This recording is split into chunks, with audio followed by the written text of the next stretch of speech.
د متی څلورم باب. روح القدس هغه وخت عیسی بیابان ته بوتلو چې په ابلیس یې وزمایي. هغه 40 ورځې او 40 شپې روژه ونیوله او په آخر کې هغه وږی شو. بیا ازمیښت کوونکی ورغی او ورته ووی که ته د خدای زوی نو دې کاڼو ته ووایه چې ډوډۍ شي.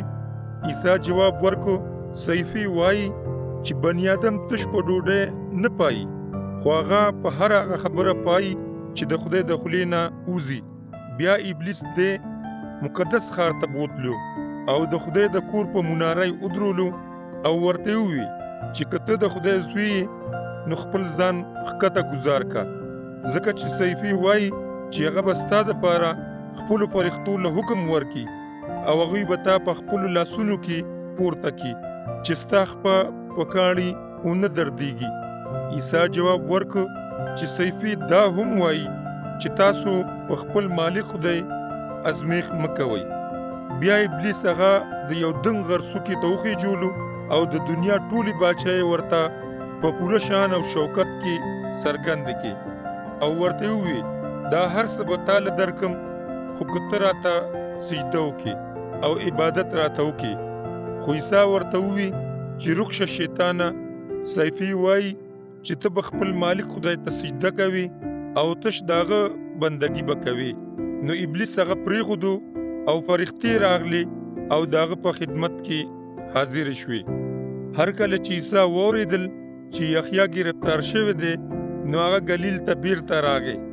ناصرت یې پرېښودو او په کفرنحوم کې دیره شو چې د دریاب په غاړه دی، چې د زبولون او نفتالي په سرحد دی. دا د اشعیا نبی په وسیله ویلې شوي خبرې پوره کول وو، یعنی د زبولون او د نفتالي علاقه د دریاب طرف ته د اردن نه پورې د غیر قومونو ګلیل. هغه خلک چې په تیاره کې ناستو هغوی یوه لویه رڼا ولیدله او څوک چې د مرګ په ځمکه او په سوري کې ناستو پرې رڼا راوختله.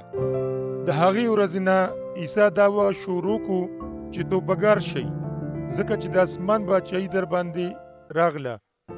عیسی د ګلیل دریاب په غاړه ګرځېده چې 2 وروڼه یې ولیدل، یو شمعون چې پطرس بللی شي او د هغه ورور اندریاس. هغوی په دریاب کې جال اچولو ځکه چې دوی ماهیګیران وو. عیسی ورته ووی چې ما پسې راځئ او زه به تاسو د بني آدمو لټونکي جوړ کم. هغوی سمدستي جالونه پرېښودل او په هغه پسې روان شول. عیسی په مخه تلو او 2 نور وروڼه یې ولیدل، د زبدي زوی یعقوب او د هغه ورور یوحنا چې په کشتۍ کې یې د خپل پلار زبدي سره جالونه مرمت کول. هغوی یې راوبلل او هغوی سمدستي کشتۍ او خپل پلار پرېښودل او په هغه پسې روان شول. عیسی په ټول ګلیل کې وګرځېدو، د هغوی په عبادتخانو کې یې تعلیم ورکوو او د باچایۍ د زیري وعظ یې کوو او د خلکو هر رنځ او هره کمزورتیا یې روغوله. د هغه اوازه په ټول شام کې خوره شوه او د هر رنځ رنځوران چې په غضب اخته وو، یعنی هغوی چې بد روحونه پکې وو، میرګو نیولي وو او شل یې ورله راوستل او هغه روغ کړ. ډېر خلک ورپسې روان شول چې د ګلیل، د دیکپولس، د بیت المقدس، د یهودیا او د اردن د پورې غاړې اوسیدونکي وو.